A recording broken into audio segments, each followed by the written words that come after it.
Assalamualaikum warahmatullahi wabarakatuh.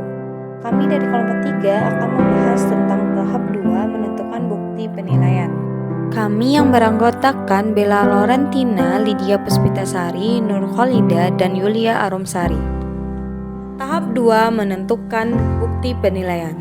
Pada tahap ini, untuk menunjukkan bukti bahwa siswa telah mencapai hasil yang diinginkan dalam memenuhi standar, bagaimana seorang guru menentukan apakah siswa telah mencapai pemahaman yang diinginkan? Dalam pengumpulan bukti pemahaman, guru harus mempertimbangkan berbagai metode penilaian. Metode tersebut adalah tugas proyek dan bukti lainnya. Identifikasi bukti penilaian. Setelah memiliki hasil pembelajaran jelas, tahap berikutnya adalah menentukan apa yang merupakan bukti bahwa pembelajaran telah terjadi. Pembuatan peta kurikulum untuk membantu menentukan topik apa yang memenuhi hasil pembelajaran dan di mana mata pelajaran tersebut diperkenalkan, ditekankan, dan diperkuat. Menentukan bukti pencapaian hasil belajar siswa dapat dilihat dari asesmen, misalkan LKPD, tugas poster, presentasi, tulisan, proyek, dan ujian. Hal-hal yang perlu dilakukan dalam mengidentifikasi bukti penilaian. Hal yang perlu diingat, penilaian harus memberitahu seberapa baik peserta didik telah mencapai hasil pembelajaran, bukan seberapa baik mereka telah mempelajari kontennya. Saat mempertimbangkan penilaian, tanyakan pada diri apa yang dianggap sebagai bukti bahwa hasil pembelajaran telah terpenuhi, apa yang dilihat atau diamati. Jenis tipe penilaian: tugas kinerja, tindakan langsung, dan tindakan tidak langsung. Tugas kinerja. Tugas kinerja yang dapat ditujukan oleh peserta didik sebagai bukti telah mencapai pemahaman yang diinginkan.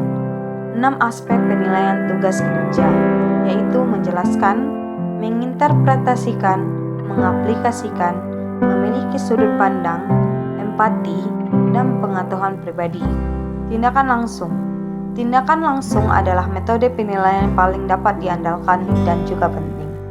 Metode ini digunakan agar dapat mengukur kinerja siswa secara terus-menerus melalui aktivitas mereka.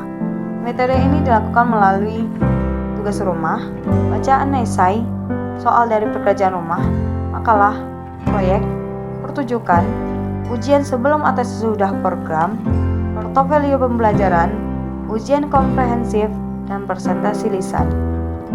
Tindakan tidak langsung. Tindakan tidak langsung adalah metode penilaian terhadap suatu hal yang sulit diukur. Penilaian dilakukan untuk melengkapi penilaian tindakan langsung. Metode ini dilakukan melalui evaluasi khusus, esai refleksi, dan survei. Menyelaraskan hasil belajar dengan penilaian. Menyelaraskan penilaian dengan hasil pembelajaran merupakan langkah penting dalam memastikan bahwa penilaian secara akurat mencerminkan apa yang diharapkan siswa capai melalui pembelajaran mereka.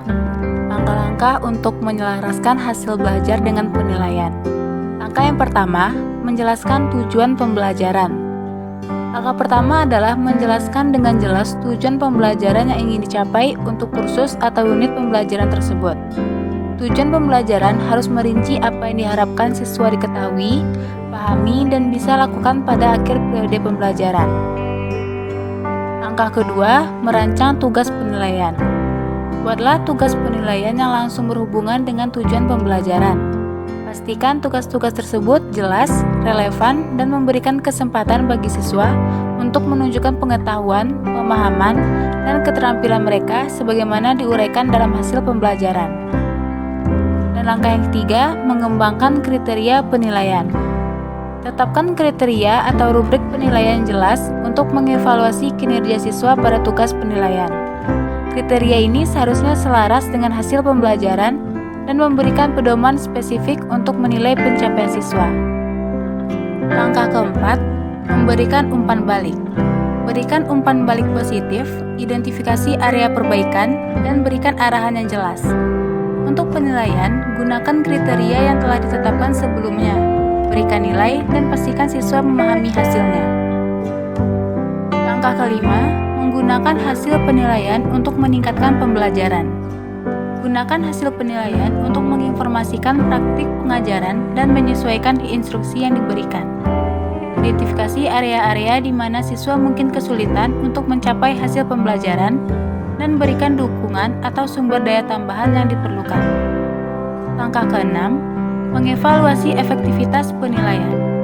Secara berkala, tinjau dan evaluasi efektivitas penilaian dalam mengukur pencapaian siswa terhadap hasil belajar.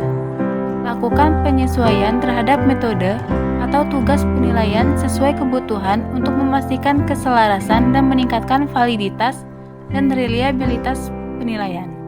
Sekian penjelasan dari kelompok 3 mengenai tahap 2, yaitu menentukan bukti penilaian.